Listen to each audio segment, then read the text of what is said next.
네. 또 다른 그 병진 운동 중에서 독특한 운동, 독특하다고 하기보다도 여러분들이 잘 알고 있는 운동이 뭐냐면 바로 등속 원운동입니다. 등속 원운동은 지금 어떤 그 중심 O를 중심으로 해서 반지름 R인 원을 따라서 움직이는 거죠. 그래서 이 원을 따라서 움직일 때 이때의 속도, 이때의 속력이 V로서 일정한 운동, 이걸 우리가 등속 원운동이라고 얘기를 해요. 그렇지만은 방향은 이것서 보시듯이 방향은 계속 바뀌고 있죠. 얘가 방향은 바뀌고 있으면서 속력은 일정한 것. 그리고 원 궤도를 따라 움직이는 운동. 이걸 우리가 등속 원운동이라고 얘기합니다. 그래서 한번 적어보면 등속 원운동은 무엇이냐면 얘가 이제 그 반지름 R인 원 궤도를 따라 같은 속력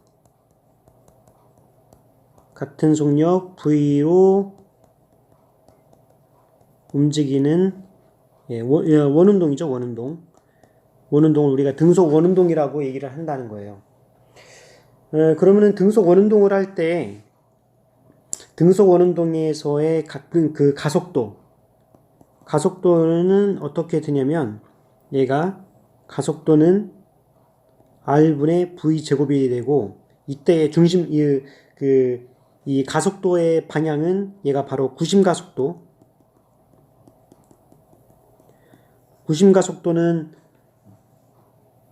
그 가속도의 방향인데요. 그 가속도의 방향은 항상 원의 안쪽을 향한다. 원의 중심을 향한다.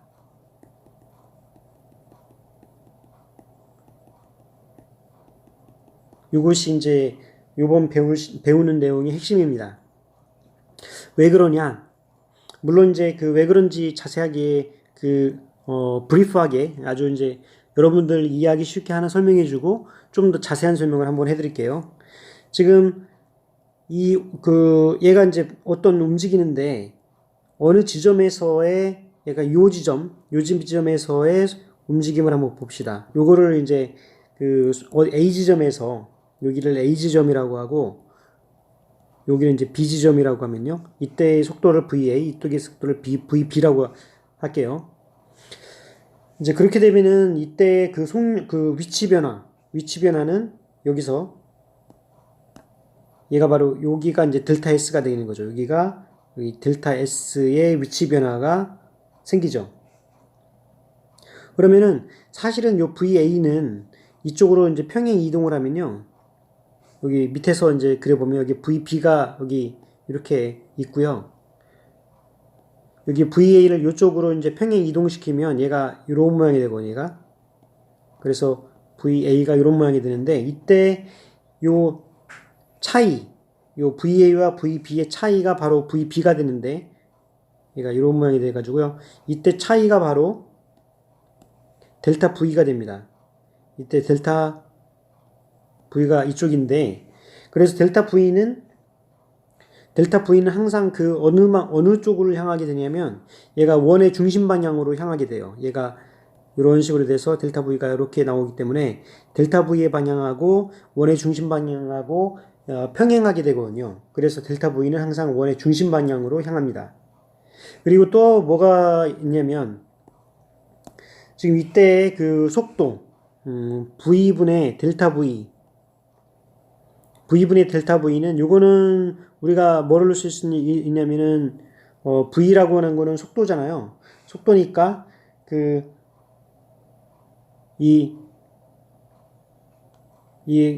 정확하게 표현을 하자면 이거는 뭐랑 비슷하냐면은 델타 S가 요거의 B거든요. 이거의 B 오버 R로 생각할 수 있어요. 그러니까 사실은 얘랑 이제 이등변 삼각형이에요. 얘가 이제 속도가 같기 때문에. 그러니까 얘랑 이제 속도가 같거든요. 마찬가지로 얘랑 이제 얘가 R로 같습니다. 그러니까 요 R분의 델타 S는 V분의 델타 V, 여기가 V잖아요. V분의 델타 V랑 거의 비슷해요. 왜냐면은 근데 정확하게 같진 않아요. 이게 정확하게 여기서 유도가 된 게 아니기 때문에 삼각형의 그 닮은꼴 삼각형을 이용해서 이거를 표현한 거기 때문에 이거는 정확하게 같진 않습니다. 어쨌든 간에 요 삼각형하고 요 삼각형, 이 삼각형하고 요 삼각형은 서로 닮은 꼴이라는 거죠, 얘가. 왜냐면 이 이등변 삼각형이고 여기 델타 V이고요. 그래서 근데 R은 뭐냐면 R은 이렇게 되고 델타 S는 뭐냐면 여기 V 델타 T가 되거든요. 여기에서 이 위치는 이동 변이는 속도 곱하기 시간이 됩니다. 예, 그래서 이런 모양이 되기 때문에 우리가 이제 가속도라고 하는 거는 얘가 델타 T분의 델타 V가 이제 가속도잖아요. 그래서 요 식을 이용하면 R분의 V제곱이 바로 이제 가속도의 크기가 된다는 거죠.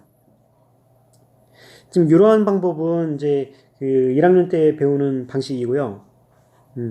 좀 더 이런 설명이 약간 껄쩍지근하고 여러분들 마음에 들지 않을 수도 있습니다. 좀 엄밀한 걸 좋아하시는 분들은요.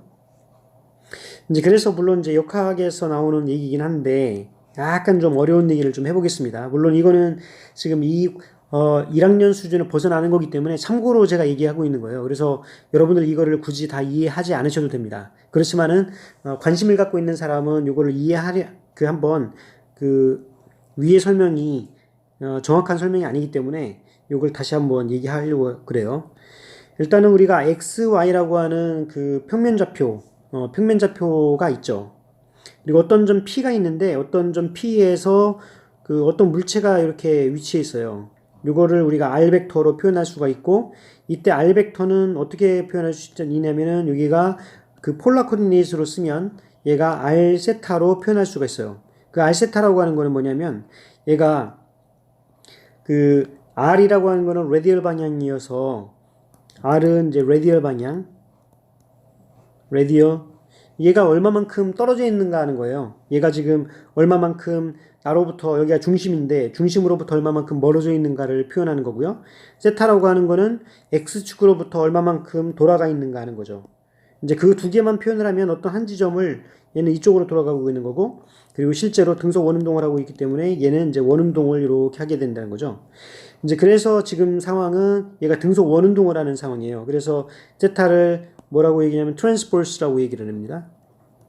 transverse direction이라고 얘기를 합니다. 그래서 x, y로 표현하는 좌표기가 있지만은 이제 r 세타로 표현하는 좌표기가 있을 수가 있고 이 둘 사이의 관계는 x는 r 코사인 세타 그리고 y는 r 사인 세타가 돼요. 왜냐면 여기가 이제 사인 세타로 주어지기 때문에 여기가 x 그리고 여기가 이제 y가 되니까 r 코사인 세타 사인 세타의 모양으로 서로 관계가 돼 있죠. 그리고 이때 이제 이 P점을 기술하고 있는 R 벡터는 R이고 방향은 어느 방향이냐면 R 방향으로 표시할 수가 있는데 그 R 방향이라고 하는 거는 이쪽 방향이 라디얼 방향이어서 요거를 라디얼 방향이라고 쓸 수가 있고요. 세타는 지금 이쪽 반시계 방향으로 회전하고 있거든요. 그래서 세타는 R과 서로 간에 직교해야 되죠. 서로 수직해야 됩니다. 물론 X와 Y가 수직이듯이 R과 세타가 수직해야 되는데 그래서 세타의 방향이 이쪽 방향으로 우리가 잡을 수 있어요. 서로 수직이니까 R과 세타는 수직이어야 되니까요. 그래서 R 방향과 세타 방향을 이렇게 잡을 수가 있다는 거죠. 여기다 다시 한번 표현을 해보면 R 방향이 이쪽 방향 그리고 세타 방향이 이쪽 방향으로 될 수 있다는 거죠. 그런데 이제 얘가 회전을 하는 거죠. 그래서 얘가 회전을 하니까 회전하는 거에서 델타 세타만큼 회전한다고 생각을 해볼게요. 그럼 델타 세타만큼 이렇게 회전할 건데 여기가 이제 여기 각도가 델타 세타가 될 것이고요. 그러면 그 회전을 할 때 이때에 여기가 바로 여기에 해당되는 것이 델타 R이거든요. 델타 R. 여기에 해당되는 것이 델타 세타고 그럼 델타 R은 뭐가 되냐면 이게 델타 세타니까 델타 세타가 되고요. 그 다음에 방향은 어떤 방향이냐 얘가 이쪽 방향 요 방향은 뭐랑 같으냐면 여기 세타 방향하고 같아요. 세타 방향. 그래서 세타 방향하고 같습니다. 그리고 여기 델타 세타는 마찬가지로 어떻게 되냐면 얘가 여기가 델타 세타니까 델타 세타의 방향이 얘가 마이너스 R 방향이 돼요. 마이너스 R 방향. 얘가 이쪽 방향이기 때문에 서로 마이너스 R 방향이 되거든요. 물론 델타 세타가 작다는 경우죠. 그래서 여기서 다시 이제 요거를 써보면 얘가 델타 R이라고 하는 거는 델타 세타인데 얘가 세타 방향을 향하고 있고 델타 세타는 여기 크기는 델타 세타인데 방향은 마이너스 R 방향으로 돼 있어요. 그래서 마이너스 델타 세타 R 방향으로 얘가 돼 있거든요. 그러면 얘가 이제 그 위치가 이렇게 되기 때문에 속도는 어떻게 되느냐면 속도는 R을 시간에 대해서 미분해야 되는 거거든요. 그러면은 여기서 이제 dr, dt, R이 나오는데 일반적으로는 우리가 XY의 좌표계에서는 X나 Y 좌표계를 미분하지 않죠. 대부분의 경우. 왜냐면 그거는 정지 좌표계이기 때문에 그렇거든요. 좌표계가 움직이지 않아요. 근데 여기서는 좌표계가 움직이죠. 여기서 R과 세타라고 하는 좌표계가 회전을 하거든요. 이쪽 방향으로. 그래서 회전을 하기 때문에 뭐도 미분을 해줘야 되냐. 여기가 R과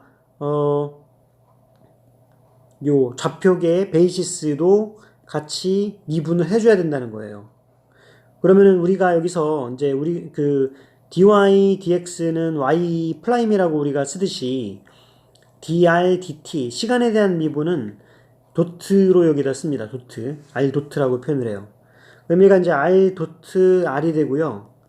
r인데 여기 dr dt가 여기서부터 이제 그 보게 되면은 여기 dr dt가 델타 r 델타 t 물론 이제 리미트 델타 t가 0으로 갈 때를 보면은 이거는 델타 세타 물론 리미트 델타 t가 0으로 갈 때 델타 t 세타 방향 이렇게 되거든요. 그러면은 얘는 세타 d 세타 dt죠. 얘가. 그래서 이게 dr dt가 이게 바로 이제 dr dt잖아요. dr dt가 뭐가 되냐면은 d 세타 dt. 그래서 d 세타 dt를 세타 도트라고 표현을 합시다. 그리고 세타 방향이 된다는 거죠, 얘가. 근데 우리는 뭐를 알고 싶냐? 가속도를 알고 싶어요. 그러면 가속도는 이걸 또 한 번 미분해야 되는 거죠. 그러면 이 dv dt니까 이걸 다시 한번 미분하니까 r2 도트죠. r을 시간으로 두 번 미분한 거 하나 있고, 그 다음에 r 프라임은 r 도트는 그대로 두고 dr dt가 하나 있고요. 그 다음에 r 도트 세타 도트 세타가 있고요. 그 다음에 r 세타 2 도트 세타가 있고요. 그 다음에 r 세타 도트 d 세타 dt가 이렇게 있거든요. 그런데 요거를 다시 이제 자세히 살펴보면 아까 dr dt가 이렇게 됐다고 하는데 그럼 d 세타 dt는 어떻게 되느냐? d 세타 dt는 얘도 마찬가지로 리미트 델타 t가 0으로 갈 때 델타 세타 델타 t 이게 되기 때문에 요 위에 있는 식으로 보면은 마이너스 세타 도트 r이 돼요. 왜 그러냐면 다시 한번 이제 써보면 이거는 위에 있는 식으로 보면 얘가 마이너스 d 세타 dt r 얘가 이런 모양이 된다는 거죠. 얘가. 예, 그래서 지금 이러한 것을 바탕으로 DRDT가 뭐라고 그랬냐면 DRDT가 바로 세타 도트 세타라고 그랬고요. 그 다음에 D세타 DT가 뭐가 됐느냐? 이거는 마이너스 세타 도트 R이 돼요. 얘가 세타 도트입니다. 예, 그래서 여기서 R 방향과 세타 방향을 이제 모아보면 R 방향을 모아보면요, R2 도트 요거 있고요. 그 다음에 또 하나는 여기 R 방향이 되는 게 바로 요거 있죠. 요거 마이너스 R 세타 도트의 제곱 R 얘가 요런 모양이 하나가 있죠. 그 다음에 세타 요게 지금 요 전체가 어느 방향이냐? 요 전체가 R 방향입니다. 여기 요거 R 방향. 그럼 세타 방향은 어떻게 됐느냐? 세타 방향은 R 도트 세타 도트 얘가 두 개죠. 두 배의 R 도트 세타 도트 있고 플러스 R 세타 2 도트 세타 방향 얘가 이런 모양이 되거든요. 그래서 요거를 봤더니 실질적으로 요 레디얼 방향으로의 가속도는 d제곱 r dt제곱 마이너스 r에 r 요 d세타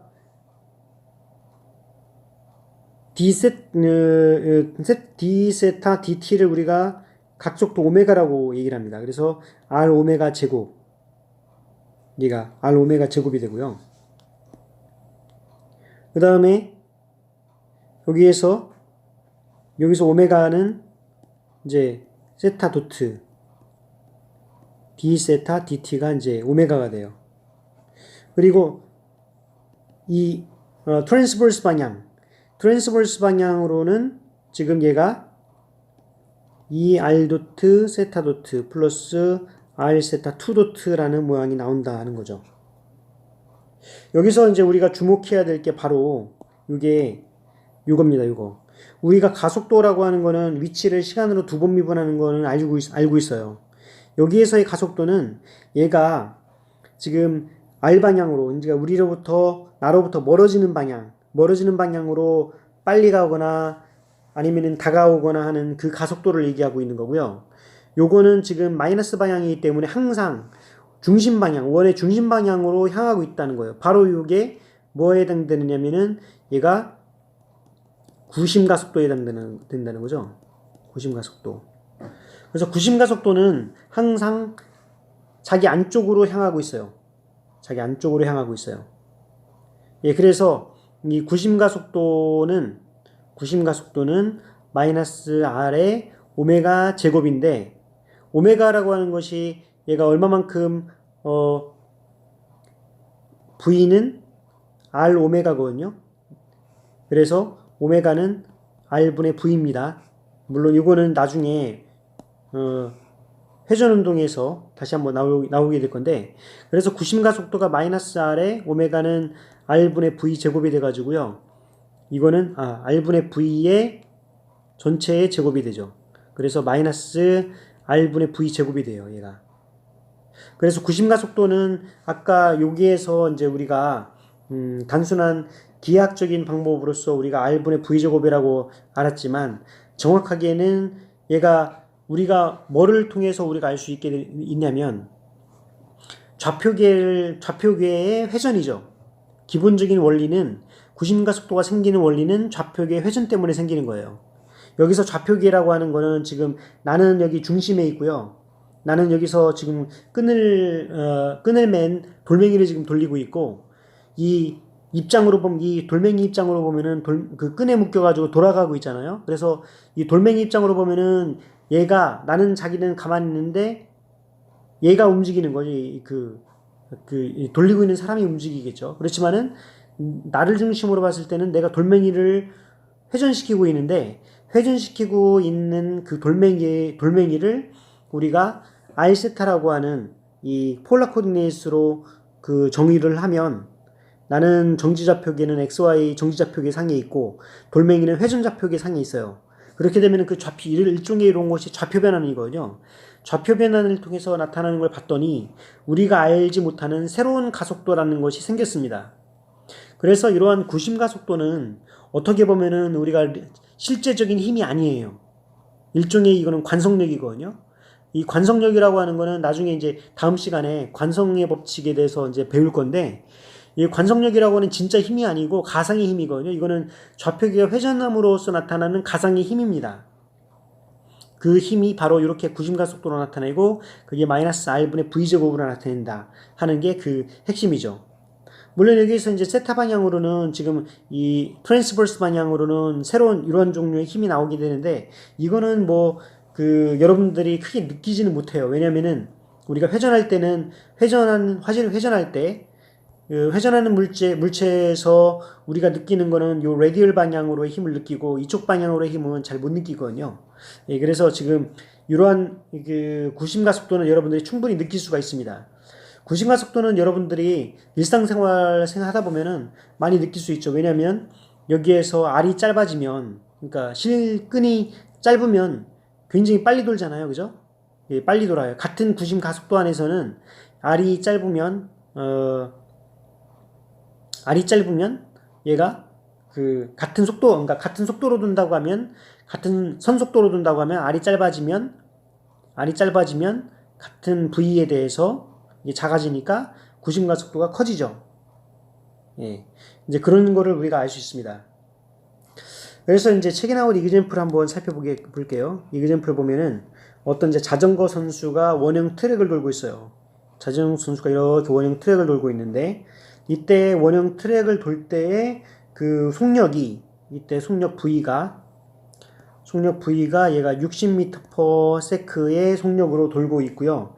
이때 구심가 속도가 72m/s 제곱이라고 합시다. 이때 이제 궤도 반지름이 얼마일 것인가? 이때 궤도 반지름, 그리고 한 바퀴 도는데 걸리는 시간.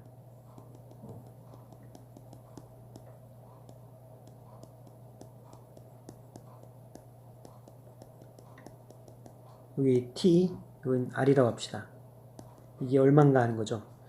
아까 봤듯이 A는 R분의 V 제곱이기 때문에 R은 A분의 V 제곱이거든요. 그러면은 여기서 A가 72m/s 제곱이고요.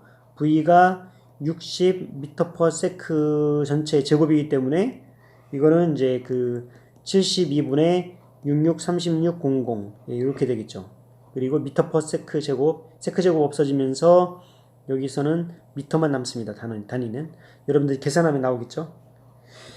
예, 그리고 이때 한 바퀴 돌리는데 걸리는 시간 T는 이때 이제 V분의 S거든요. 이때 S가 뭐냐? V분의 2πr, 얘가 이런 모양이 되기 때문에 V는 지금 60m/s로 가고 있고 얘가 2πr, 여기 r은 여기 계산되어 있으니까 여기다 집어넣으면 t가 계산될 수가 있습니다. 그러니까 얼마나 빨리 얘가 돌아갈 수 있는가가 이제 나오겠죠. 지금 이러한 운동에 대해서 얘기를